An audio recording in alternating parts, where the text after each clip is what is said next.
અનુરૂપ માર્ગદર્શન આપશે થોડી ટાઈમ માટે. આપણા ગામના વતની અને રાજકોટ જેમને કાર્યભૂમિ કરી છે, કાર્યક્ષેત્ર સંભાળ્યું એવા બાવકુભાઈ એબલભાઈ બસિયા, એવો પણ 5100 રૂપિયા આપણને અહીંયા દાન આપે છે.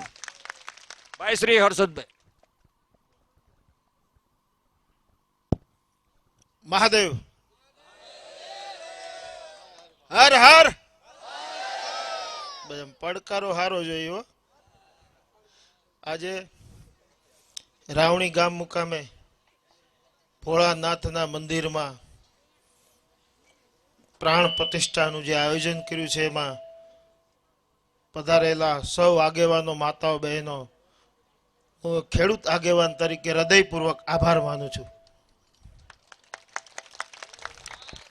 સાથે સાથે આનંદની વાત કરશનભાઈ તમે એ કરી કે ક્યાંક વિસ્તારમાં દાખલો દેવો પડે એવી વાત થઈ કે બધી જ્ઞાતિ મળીને આવું સરસ મજાનું એક નાના એવા ગામની અંદર ભોળાનાથના મંદિરનું આયોજન કર્યું. સાથે સાથે વર્ષો જૂનું રામજી મંદિરનું તમે આયોજન કર્યું છે, એ બદલ પણ તમને અભિનંદન પાઠવું છું.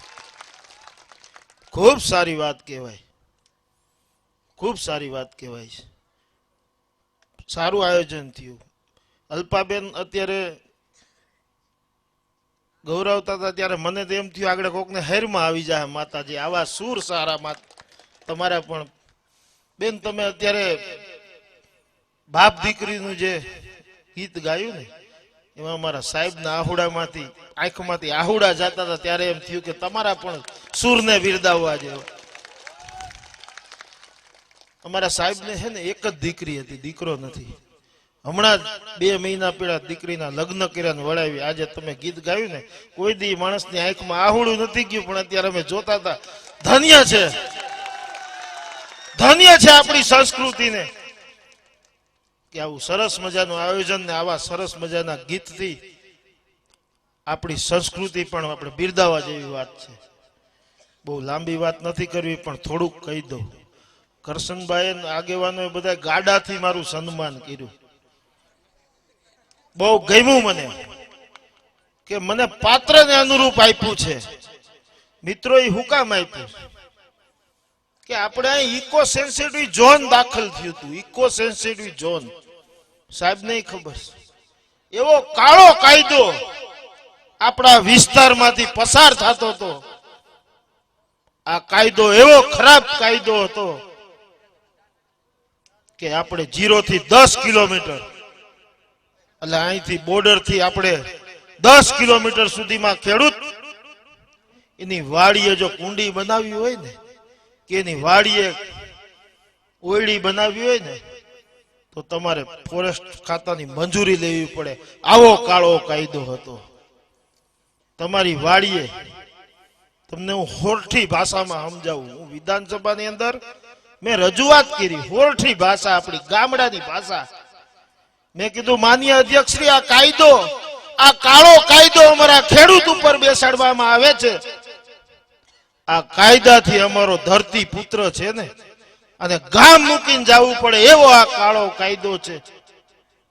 માનનીય અધ્યક્ષ શ્રી, મેં કીધું અમારા ખેડૂતને આ કાયદામાં એવો ઉલ્લેખ કર્યો છે કે ધ્વનિ અવાજ નો આવવો જોઈએ, સિંહને અવાજ નો આવવો જોઈએ, ધ્વનિ અવાજ નો આવવો જોઈએ 0 થી 10 કિલોમીટરમાં.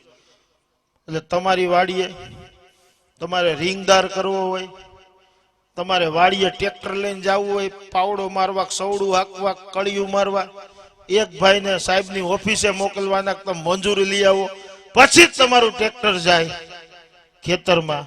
આવો કાયદો હતો. બીજો એમાં એવું છે ઉલ્લેખ, ઇકો સેન્સિટિવ ઝોનનો આખો કાયદો મેં વાંચ્યો છે. એમાં એવો ઉલ્લેખ છે કે વન્ય પ્રાણીને દેખાય એવું તમારે વાવેતર કરવાનું. વન્ય પ્રાણી તમારા ખેતરમાંથી આમ દેખાવું જોઈએ. એટલે વન્ય પ્રાણી તો હાહલું આવે, હાહલું દેખાય એવું વાવવાનું.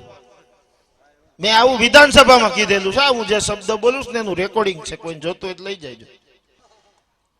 એટલે મેં કીધું અમારે શું માન્ય અધ્યક્ષ શ્રી આ કાયદામાં એવું લખેલું છે કે આમાં હાલું દેખાય એવું જ તમારા ખેડૂતોએ વાવેતર કરવું.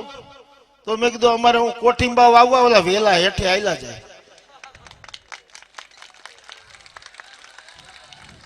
પછી આ કાયદામાં એવું છે ધૂળ ન ઉડવી જોઈએ, ડસ્ટ ન ઉડવી જોઈએ 10 કિલોમીટરમાં. માનનીય અધ્યક્ષશ્રી, અમારા ખેડૂતને મેં કીધું બિચારાને ઠેસર વાળી હાલતું હશે તો હું અમારે 4 જણાને ઉભા રાખવાના, ઠેસરને પેલા બુંગણથી ઢાંકી દેવાનું, 4 જણા શેડા પકડી રાખે, 1 જણો ગાહડી લઈને આવે કે ગળકી જાય અને પછી ઠેસર હાંકવાનું. આ તમે હાકી અગવાના, આ હાકી અગવાના. એટલા માટે આ કર્યું છે આપણે. પછી ધ્વનિ અવાજ નો આવવો જોઈએ. મેં કીધું માન્ય અધ્યક્ષ આમાં એવું લખ્યું કે 10 કિલોમીટરમાં અવાજ નો આવવો જોઈએ.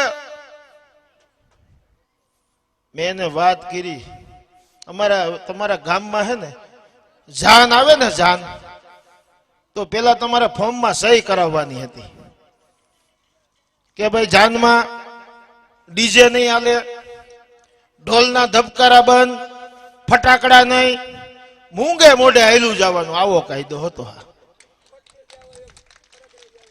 આવો કાયદો હતો. આ રજૂઆત મેં વિધાનસભામાં કરી એટલે ઓલા બધાને એમ થયું કે હર્ષદ રીબડિયા જે બોલે છે સાચું છે. આ એક બોલે છે એને એમ થયું આ મારા વિસ્તારમાં જ નડે છે. વિસ્તાર તો આપણો તાલાળાઈ લાગે, બધું લાગે છે, ગીર બોર્ડર. એટલે એમ થયું કે આવડો વારંવાર રજૂઆત કરે છે આવી, એટલે આપણું કાઢી નાખ્યું ઇકો સેન્સિટિવ ઝોન માંથી. આપણે રહ્યું કેટલું, ખાલી 500 મીટર બોર્ડર થી. કેટલું? 500 મીટર. ઓલા ગેરવાળા હમણાં મને બોલાવ્યો 4-5 દી પહેલા, આખું તાલાળા બંધ રાખ્યું અને 15,000 માણસો ભેગા થયા. મને કે ભાઈ તમે અહીંયા આવો ને, અહીંયા તમે કેમ કાઢ્યો? મેં કીધું અહીંયા હું વિધાનસભામાં બાંધો તઈ ભાઈ નીકળો છે, પરસેવો વાળી દીધો છે અહીંયા. એટલે સાહેબ મેં રજૂઆત કરી કે આ સિંહ છે ને અમારો મિત્ર છે, આ ડાલા મથો અમારો ખેડૂતનો મિત્ર છે, અમે એને બચાવવા વાળા લોકો છીએ.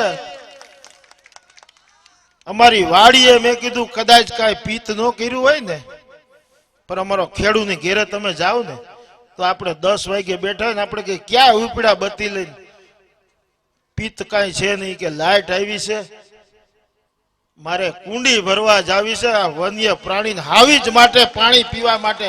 આ અમે ખેડૂત છીએ સાહેબ. મેં કીધું અમારો માલધારી, અમારી કદાચ 2 લાખની ભેંસ હોય, અમારી 1.5 લાખની કિંમતી ગાય હોય, અમારો 50,000 નો બળદ હોય, જો હાવીજ કે દીપડાથી જો મારણ કરવામાં આવે તો અમારો ખેડૂત એમ કહે કે એના ભાગનું છે ખાઈ ગયો, એને વાર ન કરે. ઈ આ ધરતી પુત્રો છીએ અમે.